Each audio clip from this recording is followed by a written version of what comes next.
Sinalakay ng mga otoridad ang isang warehouse sa Pasay City matapos mapag-alaman ang kahon-kahong smuggled vape products na iligal na ibinebenta online. Tuloy naman ang investigasyon para mahanap ang nasa likod ng bentahang ito. May balitang A to Z exclusive si Kim Salinas. Tumambad sa mga otoridad ang bulto-bultong mga kahon ng mga smuggled vape products matapos salakayin ng mga kawani ng Bureau of Customs at National Bureau of Investigation ang isang warehouse na nasa commercial place sa Pasay City.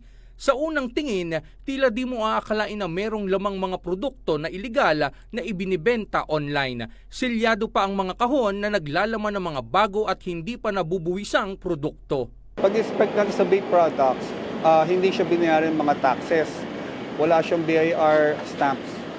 So kukunin namin sila ngayon, i-confiscate natin kasi hindi sila dumaan sa tamang proseso sa pagbabayad ng buwis sa Bureau of Customs. Tansya ng Customs, aabot sa 5 hanggang 10 milyong piso ang halaga ng mga natagpo ang produkto.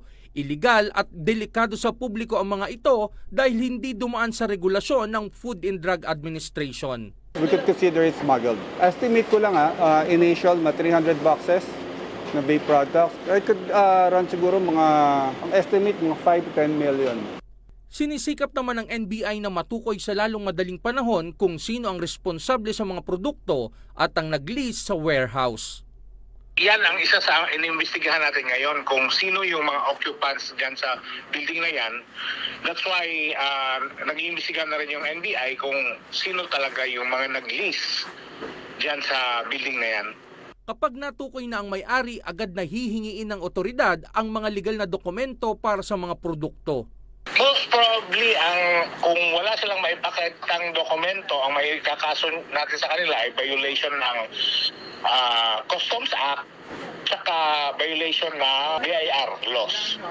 Habang nakadepende naman sa pagsisiyasat ng husgado ang magiging multa at parusang ipapataw sa lumabag dito. Para sa Balitang A to Z, Kim Salinas.